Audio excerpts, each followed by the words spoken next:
ونصلي على رسوله الكريم أما بعد فأعوذ بالله من الشيطان الرجيم بسم الله الرحمن الرحيم اقرأ باسم ربك الذي خلق۔ اللہ تبارک و تعالی اس مبارک آیت میں حضور صلی اللہ علیہ وسلم کے ساتھ جو غار حرا میں معاملہ پیش آیا اس کا ذکر فرما رہا ہے کہ جبریل امین علیہ الصلاۃ والسلام نے اللہ کی جو سب سے پہلی وحی حضور صلی اللہ علیہ وسلم تک پہنچائی وہ ان کلمات کے ساتھ حضور کے سامنے ادا فرمائی کہ اقرأ بسم ربک الذی خلق، پڑھیے اپنے اس رب کے نام سے جس نے پیدا فرمایا۔ اس مبارک آیت کی روشنی میں علماء کرام فرماتے ہیں کہ پڑھنے لکھنے کو اسلام میں اللہ نے اتنی اہمیت دی ہے کہ جب اپنے نبی حضور احمد مجتبیٰ حضرت محمد مصطفیٰ صلی اللہ علیہ وسلم پر سب سے پہلی وحی بھیجی ہے تو اس میں پڑھنے کا کلمہ استعمال کیا کہ پڑھو۔ پڑھنا،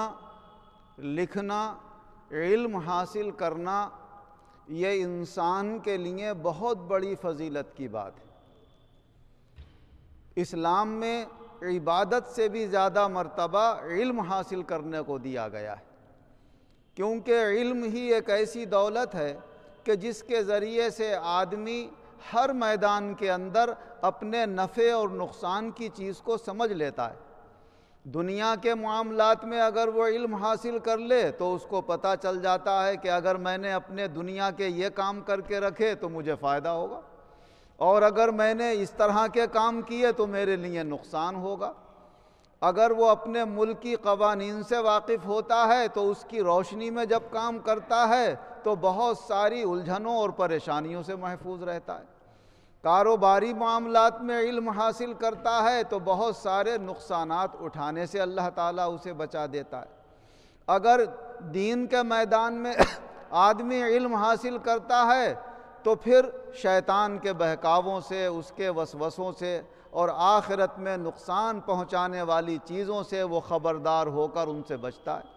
اور آخرت میں جو چیزیں اس کے لیے فائدہ مند ہوں گی ان کو اختیار کر کے انہیں اپنا کے اپنے لیے آخرت کا سامان تیار کرتا ہے۔ اسی لیے جب حضور نبی اکرم صلی اللہ علیہ وسلم سے یہ عرض کیا گیا یا رسول اللہ، دو شخص ہیں، ایک ان میں سے عالم ہے اور عالم کا کام یہ ہے کہ وہ فرض نماز پڑھتا ہے بس، اور باقی زیادہ سے زیادہ وقت وہ لوگوں کو خیر کی باتیں سکھانے میں لگا رہتا ہے، اور ایک شخص وہ ہے جو دن بھر روزہ رکھتا ہے اور فرائض و واجبات اور سنن و مستحبات سب ادا کرتا ہے اور رات بھر قیام میں کھڑا رہتا ہے اور اللہ کو یاد کرتا رہتا ہے۔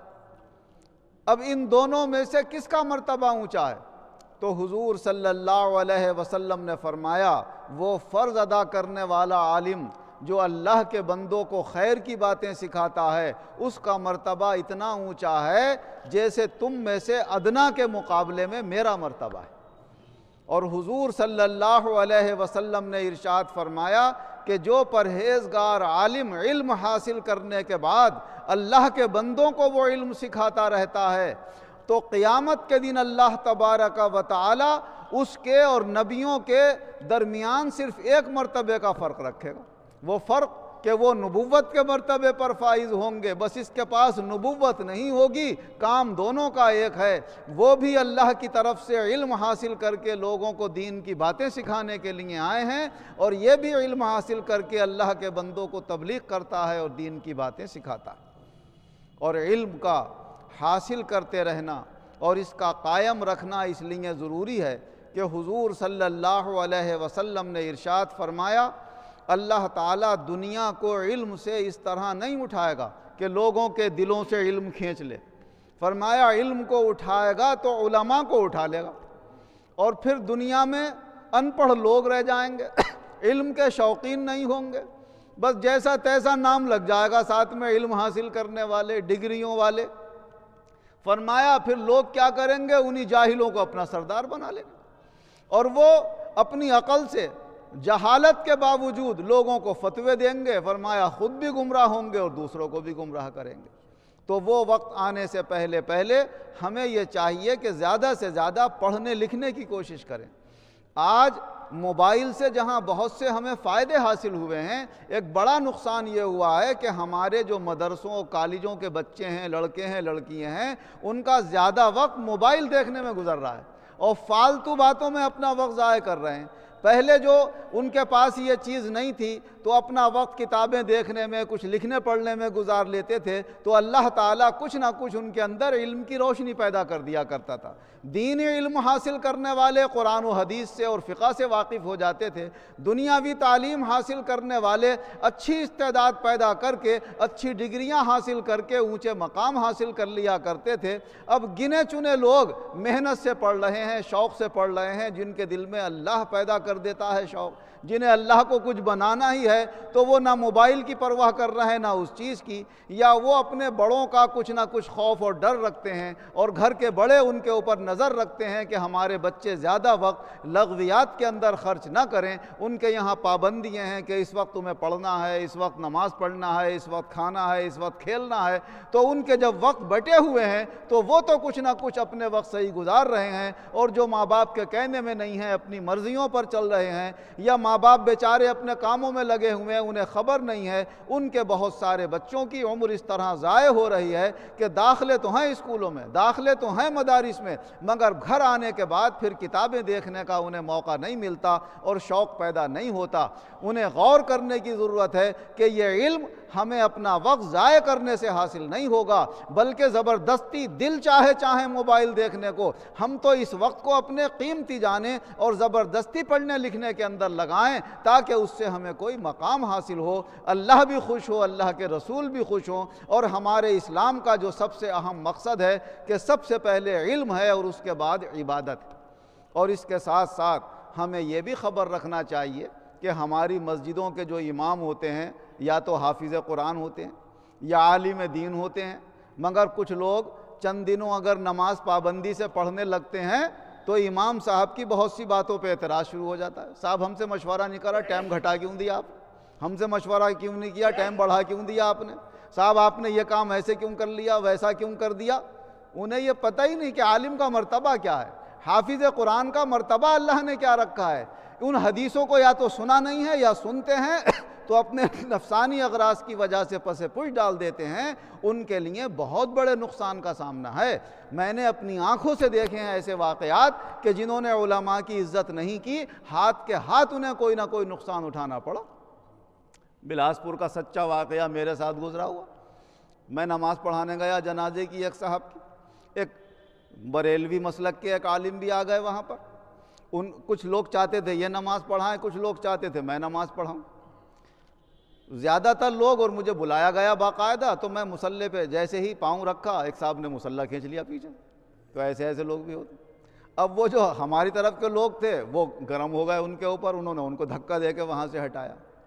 یہ تو سب کچھ ہوتا رہا، جنازے کی نماز بھی میں نے پڑھا دی۔ مگر ایک شخص جو رامپور سے گئے ہوئے تھے، انہوں نے اس عالم کے جو دوسرے والے عالم تھے ان کے گھونسا مار دیا، زور میں یا چانٹ ایسا کر کے ہاتھ مار دیا۔ وہ دھکا وکا ہو کے وہ ہٹا دیا گئے اور یہ ہو گیا۔ وہ جب بلاسپور سے چلے تو راستے میں ایکسیڈنٹ ہوا، وہی ہاتھ ٹوٹ گیا جو ہاتھ مارا تھا۔ تو اس میں یہ نہیں دیکھا جائے گا کہ کون سے مسلک کا عالم ہے، کون سا عالم تو عالم ہے،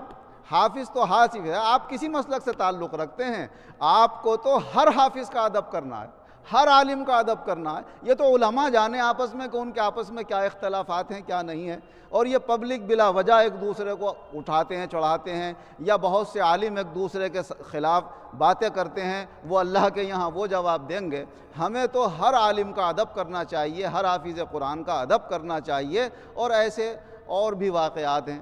ایک تو پورا گھرانہ کا گھرانہ ہی تباہ و برباد ہے۔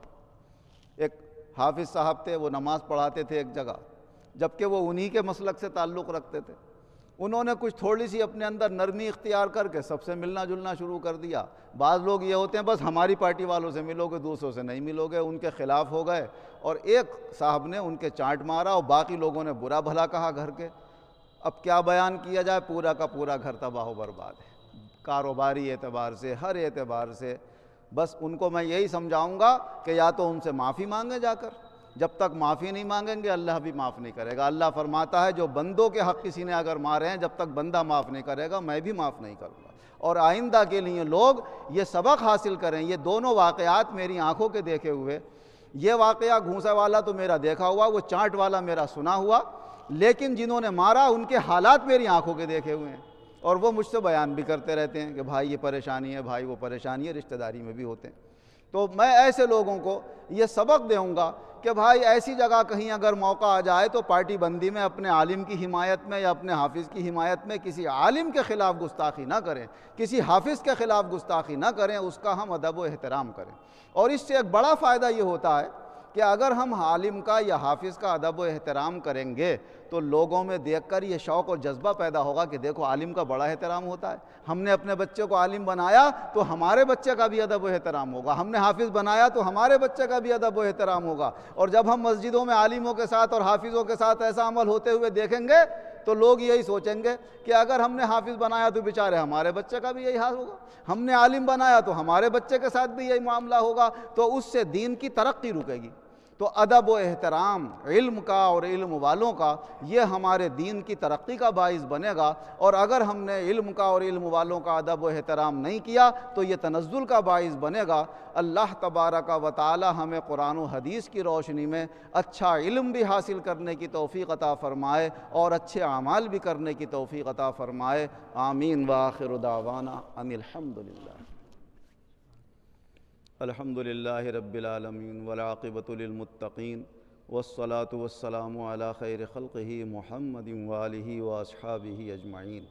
اے اللہ ہمارے گناہوں کو معاف فرما، آئندہ گناہوں سے بچنے کی توفیق عطا فرما۔ علماء کرام کو بھی اپنے علم کی روشنی میں صحیح لوگوں سے اچھے اخلاق سے پیش آنے کی توفیق عطا فرما، اور عوام کو بھی اپنے علماء اور حافظوں کا ادب و احترام کرنے کی توفیق عطا فرما۔ سب مسلمانوں کو دینی دنیاوی ترقیاں عطا فرما، ترقی کے بعد تنزل سے ہماری حفاظت فرما، دنیا اور آخرت دونوں جہان میں ایمان و عزت کے ساتھ ہم سب مسلمانوں کو شاندار کامیابی عطا فرما، اپنی سب مخلوق پر رحم و کرم فرما۔ آمین بجائے